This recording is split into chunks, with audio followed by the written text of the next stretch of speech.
sommes dans une église. Si nous sommes là aujourd'hui, c'est pour une seule raison. Le silence.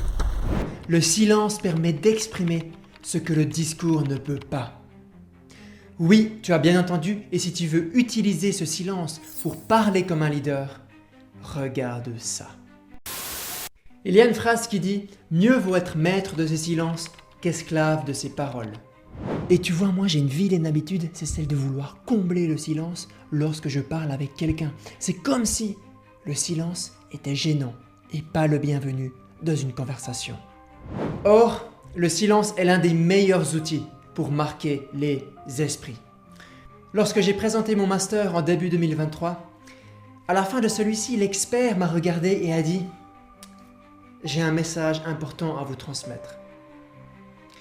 Et là, il a fait une pause interminable, j'étais dans un suspense maximum. Puis il a continué et a dit « Faites moins, faites mieux ». Et cette phrase m'a tellement marqué que désormais, dans tout ce que je fais au quotidien, je me demande comment je peux faire moins et mieux. Mais imagine s'il avait dit « J'ai un message important à vous transmettre, faites moins et mieux ». Le conseil serait rentré par une oreille et sorti par l'autre. Mais non, l'expert a fait une pause, il a laissé parler le silence, ce qui lui a permis d'exprimer ce petit quelque chose que le discours ne peut pas. Et c'est mon message pour toi aujourd'hui. Le silence est plus puissant que les mots. Alors en plus de t'acharner à choisir tes mots, je t'encourage à choisir ces moments où tu ne prononceras pas de mots. À la fin de cette vidéo, tu auras découvert le triangle du silence et l'un de ces sommets fera une différence dans ta vie d'orateur leader. Le premier type de silence, c'est le silence stratégique. Ce type de silence crée du pouvoir, de la connaissance ou du rire. Exemple de pouvoir, le prix de cette boussole est de 200 francs. Et là, je marque un temps d'arrêt, je laisse le silence parler pour moi, ce qui augmente la puissance de mon annonce de prix. Exemple de connaissance, imagine que tu vas donner une conférence sur les plantes. Pour convaincre ton audience de l'importance des plantes, tu peux dire à un moment « Est-il vraiment concevable de croire que nous puissions vivre sans notre nature ?» Après cette question, je marque un temps de pause et je laisse le silence parler à ma place. Troisième exemple, exemple de rire. Oui, tu peux utiliser le silence stratégique pour faire rire ton audience. Voici un exemple d'Al Gore. I want to thank all of you for the many nice comments about what I had to say the other night. And I say that sincerely, partly because I need that.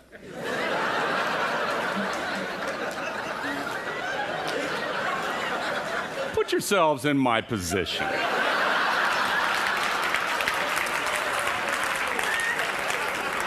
Ah, c'est pas mal.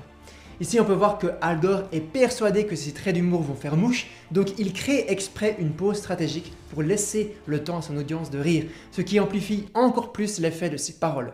En se taisant, il augmente la puissance de ses mots, il ne remplit pas chaque seconde de son discours, il laisse retentir le silence. Rappelle-toi, le silence est plus puissant que les mots. Al Gore aurait pu continuer directement à parler après ses blagues, mais l'effet aurait été 1. Il perd une partie de l'audience, puisque celle-ci ne peut rien entendre à cause des rires des autres. Et 2, il ne donne pas l'opportunité à son audience de participer à sa conférence. Par exemple, en riant. Oui, le silence est plus puissant que les mots. Le deuxième type de silence, c'est le silence de détente, de relaxation. Ici, tu laisses le public respirer, tu profites de l'énergie de la salle.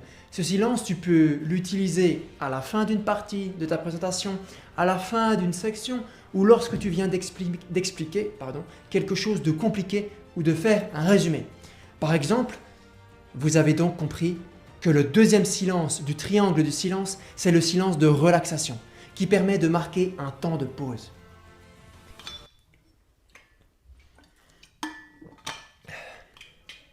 Reprenons.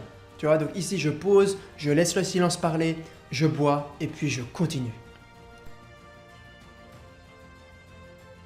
Le troisième type de silence, c'est le silence à effet. Ici, tu vas marquer une pause avant d'annoncer quelque chose d'important. Le but, c'est de créer du drame dans ton discours, de créer du suspense, de créer une étincelle.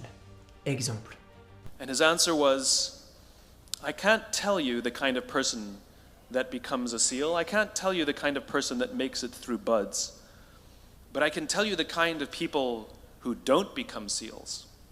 Ici, Simon Sinek dit « Je ne peux pas vous dire quel genre de personnes deviennent des SEALs, mais je peux vous dire lesquels ne le deviennent pas. » Puis il marque un léger temps de pause, il y a du suspense, avant de lister le type de personnes qui ne deviennent pas des SEALs. Tu vois, il laisse le silence capter l'attention, il laisse le silence embarquer les gens avec lui. Et je te conseille de marquer une pause d'environ 2 secondes pour que ce silence soit impactant et ait l'effet escompté. Autre exemple, le succès de tes prises de parole repose sur un point et un point unique. Le silence. Dernier exemple, il existe une vérité que personne n'ose dire et que j'aimerais révéler. Le silence est plus puissant que les mots. Le triangle du silence, un seul schéma mais ô combien important. Le silence, il est gênant, il est embarrassant et on cherche à le combler. La plupart des gens pensent que pour marquer leur audience, ils doivent bien choisir leurs mots. Pas seulement. En réalité, le silence est plus puissant que les mots. Et notre rôle en tant qu'orateur leader, c'est de bien choisir ces moments où le silence parlera pour nous. Le silence a un pouvoir immense et il est un outil indispensable pour porter tes paroles. Il crée l'écho de ta voix qui résonne profondément. Et les meilleurs leaders utilisent 3 types de silence, le silence stratégique, le silence de relaxation et le silence à effet. Ces 3 silences forment le triangle du silence. Et ceux qui l'utilisent ont compris que les gens écoutent les personnes capables de se taire, les personnes capables d'accueillir le silence et de lui donner une place VIP dans leur discours. Et comme tu souhaites devenir un meilleur orateur leader, je te mets au défi. J'aimerais que tu choisisses un type de silence. Et comme devenir un grand orateur leader commence par l'action, écris ton choix en commentaire. Ce type de silence que tu as écrit, c'est celui que tu vas laisser parler dans ta prochaine conversation. La prochaine fois que tu parles avec une personne, applique le silence et ensuite refais l'exercice encore et encore jusqu'à ce que ce silence retentisse au plus profond de toi. Sur ce, choisis tes silences, ceux qui feront résonner tes mots.